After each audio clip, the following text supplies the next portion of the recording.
ಪರಮೇಶ್ವರ ಗಣೇಶನ ಶಿರವನ್ನ ಕತ್ತರಿಸಿದ್ದು, ನಂತರ ಆನೆಯ ಮುಖವನ್ನ ಹಾಕಿದ್ದು, ಮುಂದೆ ಗಣಪ ಗಜಮುಖನಾಗಿದ್ದು ಇಲ್ಲಿಯವರೆಗೂ ಮಾತ್ರ ನಿಮಗೆ ಗೊತ್ತಿದೆ. ಆದ್ರೆ ನಾವಿವತ್ತು ಪರಮೇಶ್ವರ ಕೋಪಗೊಂಡು ಕತ್ತರಿಸಿದ ಗಣೇಶನ ತಲೆ ಎಲ್ಲಿ ಹೋಯ್ತು ಅನ್ನೋದನ್ನ ಹೇಳ್ತೀವಿ. ಹಾಗಾದ್ರೆ ಗಜಮುಖನ ಶಿರ ಇನ್ನೂ ಸುರಕ್ಷಿತವಾಗಿದೆಯಾ?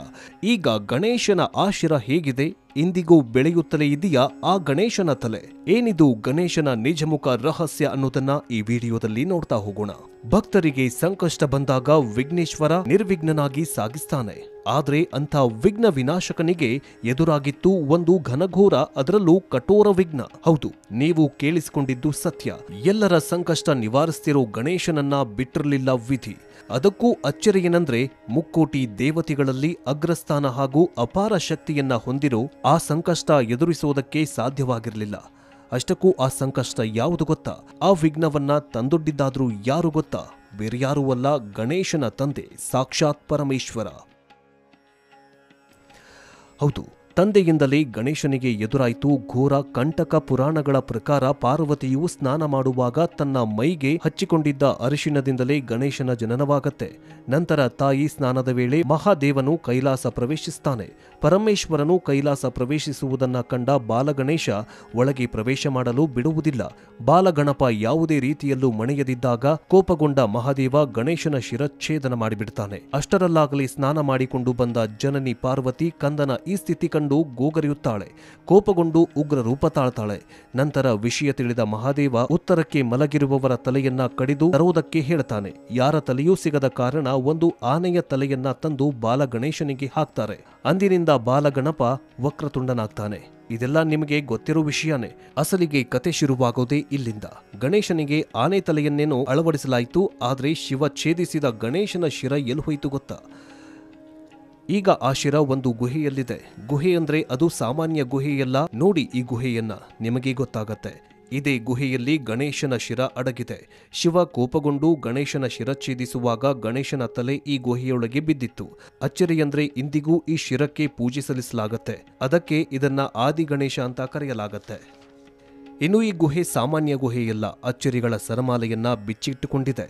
ಅಲ್ಲದೆ ಈ ಗುಹೆಯೊಳಗೆ ಹೋದ್ರೆ ಬೇರೆಯದ್ದೇ ಲೋಕಕ್ಕೆ ಹೋದಂತೆ ಭಾಸವಾಗತ್ತೆ. ಅಷ್ಟಕ್ಕೂ ಗಣೇಶನ ಶಿರವನ್ನ ಇವತ್ತಿಗೂ ಸುರಕ್ಷಿಸ್ತಾ ಇರೋ ಈ ಗುಹೆಯಾದ್ರೂ ಎಲ್ಲಿದೆ ಗೊತ್ತಾ? ಅಲ್ಲದೆ ಈ ಗುಹೆಯಲ್ಲಿನ ಗಣೇಶನ ಶಿರದತ್ತ ಪ್ರತಿದಿನ ಒಂದು ಅಚ್ಚರಿ ನಡೆಯುತ್ತೆ. ಈ ಗುಹೆಯಲ್ಲಿ ಇಲ್ಲಿಯವರೆಗೂ ಗಣೇಶನ ಶಿರವನ್ನ ರಕ್ಷಿಸ್ತಾ ಇರೋ ಆ ಮಹಾಶಕ್ತಿಯಾದ್ರೂ ಯಾವುದು? ಬೇರ್ಯಾವುದೂ ಅಲ್ಲ, ಸಾಕ್ಷಾತ್ ಪರಮೇಶ್ವರ. ಈ ತುಂಡಾದ ಶಿರದ ಮೇಲೆಯೇ ಒಂದು ಕಮಲವಿದೆ. ಅದು ಕೂಡ 108 ದಳಗಳ ಬ್ರಹ್ಮ ಕಮಲ. ಅಚ್ಚರಿಯಂದ್ರೆ ಈ ಬ್ರಹ್ಮ ಕಮಲದಿಂದ ನೀರು ಉತ್ಪತ್ತಿಯಾಗಿ ಗಣೇಶನ ಶಿರದ ಮೇಲೆ ಬೀಳುತ್ತೆ. ಗಣೇಶನ ಶಿರಕ್ಕೆ ಏನೂ ಆಗ್ಬಾರ್ದು ಅಂತ ಪರಶಿವ ಈ ಗುಹೆಯಲ್ಲಿ ಬಂದು ನೆಲೆಸ್ತಾನೆ. ಗಣಪನ ಶಿರದ ಮೇಲೆ 108 ದಳದ ಬ್ರಹ್ಮ ಕಮಲವನ್ನ ಸೃಷ್ಟಿಸಿ ಅದರಿಂದ ಅಮೃತ ಉತ್ಪತ್ತಿಯಾಗಿ ಶಿರದ ಮೇಲೆ ಬೀಳುವಂತೆ ಮಾಡುತ್ತಾನೆ. ಅಂದಿನಿಂದ ಈ ಪ್ರದೇಶವನ್ನ ಪಾತಾಳ ಭುವನೇಶ್ವರ ಅಂತ ಕರೆಯಲಾಗತ್ತೆ. ಇನ್ನು ಈ ಗುಹೆ ಇರೋದು ಉತ್ತರಾಖಂಡ ರಾಜ್ಯದ ಪಿಥೋರ್ಗಢ್ ಜಿಲ್ಲೆಯ ಗಂಗೋಲಿ ಹಟ್ನಿಂದ ಸುಮಾರು 14 ಕಿಲೋಮೀಟರ್ ದೂರದ ಭುವನೇಶ್ವರ ಗ್ರಾಮದಲ್ಲಿದೆ. ಅಚ್ಚರಿ ಏನಂದ್ರೆ ಈ ಗುಹೆಯ ಒಳಗೆ ಹೋಗೋದು ಅಷ್ಟು ಸುಲಭದ ಮಾತಲ್ಲ. ಯಾಕಂದ್ರೆ ಈ ಪಾತಾಳ ಭುವನೇಶ್ವರ ದರ್ಶನ ಮಾಡಬೇಕು ಅಂದ್ರೆ ಮೇಲಿನಿಂದ ಕೆಳಗೆ ಸುಮಾರು 90 ಅಡಿ ಆಳಕ್ಕೆ ಹೋಗಬೇಕು. ಅದು ಕೂಡ ಅಷ್ಟು ಸುಲಭದ ಮಾತಲ್ಲ. ಈ ಗುಹೆಯ ದ್ವಾರ ಅತ್ಯಂತ ಚಿಕ್ಕದಾಗಿದ್ದು ಒಬ್ಬ ಮನುಷ್ಯ ಮಾತ್ರ ಹೋಗಬಹುದಾಗಿದೆ. ಇನ್ನು ಸಮುದ್ರ ಮಟ್ಟದಿಂದ 1350 ಕಿಲೋಮೀಟರ್ ಎತ್ತರದಲ್ಲಿ ಪಾತಾಳ ಭುವನೇಶ್ವರ ದೇವಾಲಯ. ಈ ಗುಹೆಯಲ್ಲಿ ಒಂದಲ್ಲ ಎರಡಲ್ಲ 33 ಕೋಟಿ ದೇವತೆಗಳು ನೆಲೆಸಿದ್ದಾರಂತೆ. ಅದಕ್ಕೋಸ್ಕರ ಅಂತಾನೆ ಈ ಪ್ರದೇಶವನ್ನ ಚಾರ್ ಧಾಮ್ಗೆ ಸಮನಾದುದು ಅಂತ ಭಕ್ತರು ಭಾವಿಸಿದ್ದಾರೆ. ಪಾತಾಳ ಭುವನೇಶ್ವರ ಗುಹೆ ಒಂದು ಕೇವಲ ಗುಹೆ ಮಾತ್ರವಲ್ಲ, ಬದಲಾಗಿ ಅನೇಕ ಗುಹೆಗಳನ್ನೊಳಗೊಂಡು ಅಚ್ಚರಿಯ ತಾಣವಾಗಿದೆ. ಇಲ್ಲಿ ಶಿವನ ಜಟಾಧರಂ, ಶಿವನಿಗೆ ಸುತ್ತುವರಿದ ನಾಗರಹಾವು, ಐರಾವತ, ಕಲ್ಪವೃಕ್ಷ, ಕಾಮಧೇನು, ಬ್ರಹ್ಮ, ವಿಷ್ಣು, ಮಹೇಶ್ವರ ಹಾಗೂ 33 ಕೋಟಿ ದೇವತೆಗಳ ಆಕಾರಗಳನ್ನ ಇಲ್ಲಿ ಕಾಣಬಹುದಾಗಿದೆ. ವಿಚಿತ್ರ ಅಂದ್ರೆ ಇದನ್ನೆಲ್ಲ ಯಾರೂ ಕೆತ್ತನೆ ಮಾಡಿಲ್ಲ, ಬದಲಿಗೆ ಪ್ರಕೃತಿಯತ್ತವಾಗಿ ಸೃಷ್ಟಿಯಾಗಿದೆ. ಜೊತೆಗೆ ಗಂಗಾಜಲದ ಸಪ್ತ ಕುಂಡಗಳು ಕೂಡ ಇಲ್ಲಿ ಇವೆ. ಇನ್ನು ಈ ಗುಹೆಯಿಂದ ಕೈಲಾಸ ಪರ್ವತಕ್ಕೆ ದಾರಿಯಿದೆ. ಆದರೆ ಈ ಮಾರ್ಗವು ಅತ್ಯಂತ ಅಪಾಯಕಾರಿಯಾಗಿದೆ. ಉಸಿರಾಡೋದಕ್ಕೆ ಆಕ್ಸಿಜನ್ ಕೂಡ ಸಿಗದ ಭಯಂಕರ ಮಾರ್ಗವಾಗಿದೆ. ಈ ಗಣೇಶನನ್ನ ಕಾಣಲು ಬಂದ ಅದೆಷ್ಟೋ ಭಕ್ತರು ಮಧ್ಯದಲ್ಲಿಯೇ ಉಳಿದು ಬಿಡುತ್ತಾರೆ. ಯಾಕಂದ್ರೆ ಅಷ್ಟು ಕಠಿಣವಾಗಿದೆ ಈ ಮಾರ್ಗ. ಅಚ್ಚರಿ ಏನಂದ್ರೆ ಈ ಪಾತಾಳ ಭುವನೇಶ್ವರ ಗುಹೆಯೊಳಗೆ 4 ರಹಸ್ಯ ದ್ವಾರಗಳಿವೆ. ಆ ರಹಸ್ಯ ದ್ವಾರಗಳು ಸ್ಕಂದ ಪುರಾಣದಲ್ಲಿ ಉಲ್ಲೇಖವಾಗಿವೆ. ರಹಸ್ಯ ದ್ವಾರ 1 ಪಾಪ ದ್ವಾರವಾಗಿದ್ದು, ಈ ದ್ವಾರವು ಹಿಂದಿನ ರಹಸ್ಯ ಅಂದ್ರೆ ತ್ರೇತಾಯುಗದಲ್ಲಿ ರಾವಣಾಸುರ ಮರಣದ ನಂತರ ಈ ಪಾಪ ದ್ವಾರವು ಮುಚ್ಚಿ ಹೋಯಿತಂತೆ. ಅಂದರೆ ಪಾಪಗಳೆಲ್ಲ ಈ ದ್ವಾರದಲ್ಲಿ ಮುಚ್ಚಿ ಹೋಗಿವೆಯಂತೆ. ರಹಸ್ಯ ದ್ವಾರ 2 ರಣದ್ವಾರವಾಗಿದ್ದು, ರಣ ಅಂದ್ರೆ ಯುದ್ಧ. ಈ ದ್ವಾರದ ರಹಸ್ಯ ಏನಂತಂದ್ರೆ, ದ್ವಾಪರ ಯುಗದಲ್ಲಿ ನಡೆದ ಮಹಾಭಾರತ ಯುದ್ಧದ ನಂತರ ರಣದ್ವಾರವು ಮುಚ್ಚಿ ಹೋಯಿತಂತೆ. ಹೆಣ್ಣಿಗಾಗಿ ನಡೆದ ಕುರುಕ್ಷೇತ್ರ ಯುದ್ಧವು ಈ ದ್ವಾರದಲ್ಲಿ ಮುಚ್ಚಿ ಹೋಗಿದೆಯಂತ ಹೇಳಲಾಗಿದೆ. ರಹಸ್ಯ ದ್ವಾರ 3 ಮತ್ತು 4 ಧರ್ಮದ್ವಾರ ಮತ್ತು ಮೋಕ್ಷದ್ವಾರವಾಗಿದೆ. ಧರ್ಮದ್ವಾರ ಮತ್ತು ಮೋಕ್ಷದ್ವಾರ ಮಾತ್ರ ಈಗ ತೆರೆದಿದೆ. ಈ ದ್ವಾರಗಳ ಮೂಲಕ ಪ್ರವೇಶ ಮಾಡಿದ್ರೆ ನಿಮಗೆ ಪಾತಾಳ ಲೋಕಕ್ಕೆ ದಾರಿ ಸಿಗತ್ತೆ. ಅಲ್ಲದೆ ಈ ಎರಡೂ ದ್ವಾರಗಳು ಕಲಿಯುಗದ ಸಂಕೇತವಾಗಿದ್ದು, ಒಂದು ವೇಳೆ ಕಲಿಯುಗ ಅಂತ್ಯಗೊಂಡ್ರೆ ಈ 2 ದ್ವಾರಗಳು ಮುಚ್ಚಿ ಹೋಗುತ್ತವೆ ಅಂತ ಸ್ಕಂದ ಪುರಾಣದಲ್ಲಿ ಉಲ್ಲೇಖಿಸಲಾಗಿದೆಯಂತೆ. ಮೊದಲೇ ಹೇಳಿದಂತೆ ಈ ದ್ವಾರಗಳನ್ನ ಬಿಟ್ಟು ಇಂತಹ ಅದೆಷ್ಟೋ ಗುಹೆಗಳು ಈ ಪಾತಾಳದಲ್ಲಿ ಇವೆಯಂತೆ.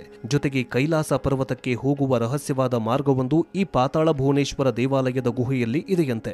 ವಿಚಿತ್ರ ಅಂದ್ರೆ ಇದನ್ನೆಲ್ಲ ಯಾರೂ ಕೆತ್ತನೆ ಮಾಡಿಲ್ಲ, ಬದಲಿಗೆ ಪ್ರಕೃತಿಯತ್ತವಾಗಿ ಸೃಷ್ಟಿಯಾಗಿದೆ. ಜೊತೆಗೆ ಗಂಗಾಜಲದ ಸಪ್ತ ಕುಂಡಗಳು ಕೂಡ ಇಲ್ಲಿ ಇವೆ. ಇನ್ನು ಈ ಗುಹೆಯಿಂದ ಕೈಲಾಸ ಪರ್ವತಕ್ಕೆ ದಾರಿಯಿದೆ. ಆದರೆ ಈ ಮಾರ್ಗವು ಅತ್ಯಂತ ಅಪಾಯಕಾರಿಯಾಗಿದೆ. ಉಸಿರಾಡೋದಕ್ಕೆ ಆಕ್ಸಿಜನ್ ಕೂಡ ಸಿಗದ ಭಯಂಕರ ಮಾರ್ಗವಾಗಿದೆ. ಈ ಗಣೇಶನನ್ನ ಕಾಣಲು ಬಂದ ಅದೆಷ್ಟೋ ಭಕ್ತರು ಮಧ್ಯದಲ್ಲಿಯೇ ಉಳಿದು ಬಿಡುತ್ತಾರೆ. ಯಾಕಂದ್ರೆ ಅಷ್ಟು ಕಠಿಣವಾಗಿದೆ ಈ ಮಾರ್ಗ. ಅಚ್ಚರಿ ಏನಂದ್ರೆ, ಈ ಪಾತಾಳ ಭುವನೇಶ್ವರ ಗುಹೆಯೊಳಗೆ 4 ರಹಸ್ಯ ದ್ವಾರಗಳಿವೆ. ಆ ರಹಸ್ಯ ದ್ವಾರಗಳು ಸ್ಕಂದ ಪುರಾಣದಲ್ಲಿ ಉಲ್ಲೇಖವಾಗಿವೆ. ರಹಸ್ಯ ದ್ವಾರ 1 ಪಾಪ ದ್ವಾರವಾಗಿದ್ದು, ಈ ದ್ವಾರವು ಹಿಂದಿನ ರಹಸ್ಯ ಅಂದ್ರೆ ತ್ರೇತಾಯುಗದಲ್ಲಿ ರಾವಣಾಸುರ ಮರಣದ ನಂತರ ಈ ಪಾಪ ದ್ವಾರವು ಮುಚ್ಚಿ ಹೋಯಿತಂತೆ. ಅಂದ್ರೆ ಪಾಪಗಳೆಲ್ಲ ಈ ದ್ವಾರದಲ್ಲಿ ಮುಚ್ಚಿ ಹೋಗಿವೆಯಂತೆ. ರಹಸ್ಯ ದ್ವಾರ 2 ರಣದ್ವಾರವಾಗಿದ್ದು, ರಣ ಅಂದ್ರೆ ಯುದ್ಧ. ಈ ದ್ವಾರದ ರಹಸ್ಯ ಏನಂತಂದ್ರೆ, ದ್ವಾಪರ ಯುಗದಲ್ಲಿ ನಡೆದ ಮಹಾಭಾರತ ಯುದ್ಧದ ನಂತರ ರಣದ್ವಾರವು ಮುಚ್ಚಿ ಹೋಯಿತಂತೆ. ಹೆಣ್ಣಿಗಾಗಿ ನಡೆದ ಕುರುಕ್ಷೇತ್ರ ಯುದ್ಧವು ಈ ದ್ವಾರದಲ್ಲಿ ಮುಚ್ಚಿ ಹೋಗಿದೆಯಂತ ಹೇಳಲಾಗಿದೆ. ರಹಸ್ಯ ದ್ವಾರ 3 ಮತ್ತು 4 ಧರ್ಮದ್ವಾರ ಮತ್ತು ಮೋಕ್ಷದ್ವಾರವಾಗಿದೆ. ಧರ್ಮದ್ವಾರ ಮತ್ತು ಮೋಕ್ಷದ್ವಾರ ಮಾತ್ರ ಈಗ ತೆರೆದಿದೆ. ಈ ದ್ವಾರಗಳ ಮೂಲಕ ಪ್ರವೇಶ ಮಾಡಿದ್ರೆ ನಿಮಗೆ ಪಾತಾಳ ಲೋಕಕ್ಕೆ ದಾರಿ ಸಿಗತ್ತೆ. ಅಲ್ಲದೆ ಈ ಎರಡೂ ದ್ವಾರಗಳು ಕಲಿಯುಗದ ಸಂಕೇತವಾಗಿದ್ದು, ಒಂದು ವೇಳೆ ಕಲಿಯುಗ ಅಂತ್ಯಗೊಂಡ್ರೆ ಈ 2 ದ್ವಾರಗಳು ಮುಚ್ಚಿ ಹೋಗುತ್ತವೆ ಅಂತ ಸ್ಕಂದ ಪುರಾಣದಲ್ಲಿ ಉಲ್ಲೇಖಿಸಲಾಗಿದೆಯಂತೆ. ಮೊದಲೇ ಹೇಳಿದಂತೆ ಈ ದ್ವಾರಗಳನ್ನ ಬಿಟ್ಟು ಇಂತಹ ಅದೆಷ್ಟೋ ಗುಹೆಗಳು ಈ ಪಾತಾಳದಲ್ಲಿ ಇವೆಯಂತೆ. ಜೊತೆಗೆ ಕೈಲಾಸ ಪರ್ವತಕ್ಕೆ ಹೋಗುವ ರಹಸ್ಯವಾದ ಮಾರ್ಗವೊಂದು ಈ ಪಾತಾಳ ಭುವನೇಶ್ವರ ದೇವಾಲಯದ ಗುಹೆಯಲ್ಲಿ ಇದೆಯಂತೆ. ಅದೇನೇ ಆಗಲಿ, ಇದೊಂದು ದೇವಾನುದೇವತೆಗಳ ನೆಲೆಬೀಡುವಂತ ಅಂದಂದ್ರೆ ತಪ್ಪಾಗ್ಲಿಕ್ಕಿಲ್ಲ. ಈ ಗುಹೆಯೊಳಗೆ 33 ಕೋಟಿ ದೇವತೆಗಳು ಇದ್ದಾರೆ. ಇಲ್ಲಿನ ಶಿವಗಂಗೆ ಪೂಜೆಗಳು ನಡೀತಾ ಇವೆ. ಜೊತೆಗೆ ಗಣೇಶನ ಶಿರವನ್ನೂ ಕೂಡ ಇಲ್ಲಿ ಸುರಕ್ಷಿತವಾಗಿ ಇರಿಸಲಾಗಿದೆ ಎನ್ನುವುದೇ ಒಂದು ಅಚ್ಚರಿಯ ವಿಷಯ. ನಾವು ಕೊಟ್ಟ ಮಾಹಿತಿ ನಿಮಗೆ ಇಷ್ಟವಾದಲ್ಲಿ ಲೈಕ್ಸ್, ಕಮೆಂಟ್ಸ್ ಮಾಡಿ. ಜೊತೆಗೆ ನಿಮ್ಮ ಅನಿಸಿಕೆ, ಅಭಿಪ್ರಾಯಗಳನ್ನ ಕಮೆಂಟ್ ಮೂಲಕ ತಿಳಿಸಿ. ಇದರಿಂದ ನಮಗೆ ಹೆಚ್ಚೆಚ್ಚು ವಿಷಯಗಳನ್ನ ನಿಮ್ಮ ಮುಂದೆ ಹಂಚಿಕೊಳ್ಳೋದಕ್ಕೆ ಪ್ರೋತ್ಸಾಹ ಸಿಗತ್ತೆ. ಇನ್ನು ನಮ್ಮ ಚಾನಲ್ ಅಲ್ಲಿ ಇಂತಹ ಮತ್ತಷ್ಟು ಕುತೂಹಲಕಾರಿ ವಿಡಿಯೋಗಳು ಇವೆ. ಅವುಗಳನ್ನು ನೋಡಿ ಪ್ರೋತ್ಸಾಹಿಸಿ. ಧನ್ಯವಾದ.